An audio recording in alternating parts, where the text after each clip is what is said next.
Praise the lord. సర్వలోకమునకు రాజై ఉన్న యేసుక్రీస్తు ప్రభుల వారి పరిశుద్ధ నామమునకు సకల ఘనత మహిమ ప్రభావములు యుగయుగములు కలుగునుగాక. ఆయన మిమ్మును ఏలునుగాక. ఈ దినపు యేసయ్య జీవపు మాట.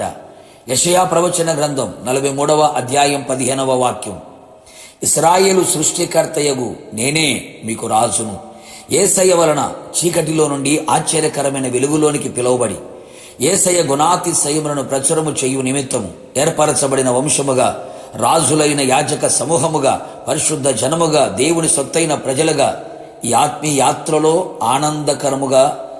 ఆనందకరమైన దేశము కొరకు ప్రయాణిస్తూ ఉన్న నా దేవుని పరిశుద్ధ దైవ జనాంగమా, యేసయ్య మనలను సృష్టించిన, నిర్మించిన, రూపించిన సృష్టికర్త, నిర్మాణకుడు, రూపకుడై ఉన్నాడు. ఆయనే మన రాజుగా ఉన్నాడు. యేసయ్య రాజులకు రాజు, ప్రభువులకు ప్రభువై ఉన్నాడు. ఆయన నిరంతరము రాజై ఉన్నాడు. సర్వయుగములలో సర్వలోకమునకు సకల జనులకు ఆయనే రాజై ఉన్నాడు. పురాతన కాలము మొదలుకొని ఆయనే దేవుడు, ఆయనే రాజు, నిరంతరము రాజై ఉన్నాడు. ఆయన మహిమగల రాజు, ఘనమైన మహారాజు, యూదులకు రాజు, ఇశ్రాయేలు రాజు, యాకోబు రాజు, నీతిపరుడు, రక్షణ గలవాడు, దీనుడైన రాజు. ఇట్టి రాజు లేడు, ఉండడు, ఆయన ఒక్కడే. యేసయ్య మహిమ ప్రభావములు ఆయనకు యుగయుగములు కలుగునుగాక.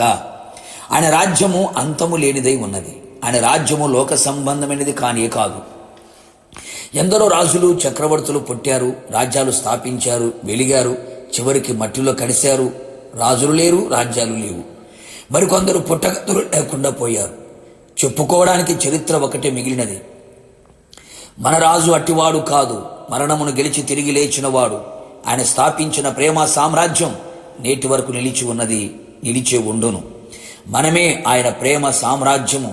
దేవునికి స్తోత్రము. నిజమే కదా. ఆయన మన రాజు, మనలని ఏలుబడి చేయువాడై ఉన్నాడు. ఆయన సమాధానపు రాజు, మహిమగల రాజు, నీతిపరుడైన రాజు, దీనుడైన రాజు, రక్షకుడైన రాజు. అందుకే ఆయన మనకు సమాధానమును, మహిమను, నీతిని, దీనత్వాన్ని, రక్షణని ఆయన మనకు దయచేసి ఉన్నాడు.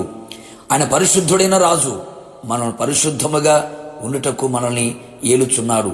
మన రాజు మన ముందు నడిచేవాడై ఉన్నాడు.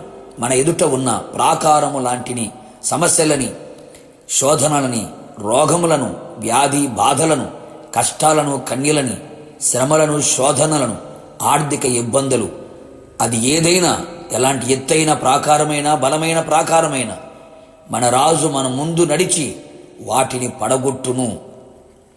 మన రాజు మన యొద్దకు వచ్చి ప్రతి స్థలములలో నిన్ను ఆశీర్వదించును, ప్రతి స్థలములలో నీకు జయమును అనుగ్రహించును, ప్రతి స్థలములలో విజయోత్సవములతో నిన్ను ఊరేగింప చేయును, ప్రతి స్థలములలో ఆయన నిన్ను కాపాడును.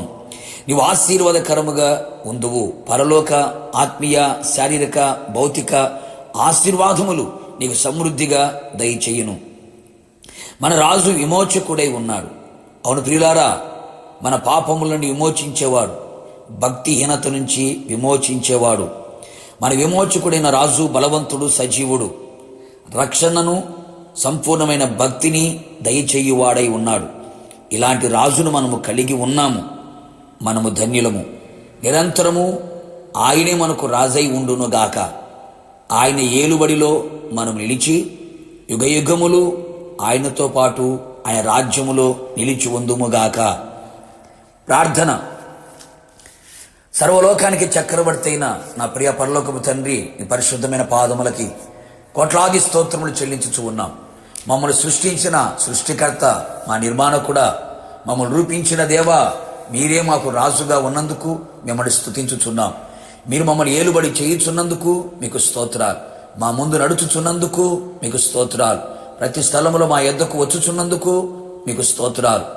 మమ్మల్ని పవిత్రపరచుచు ఉన్నందుకు మీకు స్తోత్రములు. అవును తండ్రి, మీరే మా ముందుగా వెళ్ళి మెట్టగా ఉన్న ప్రతి స్థలమును సరాలము చేయమని కోరుతున్నాం.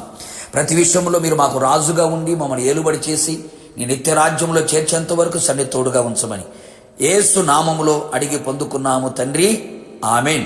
నిశ్చయముగా మీకును మీ కుటుంబ సభ్యులందరికీ ఆయనే రాజై ఉండునుగాక. God bless you.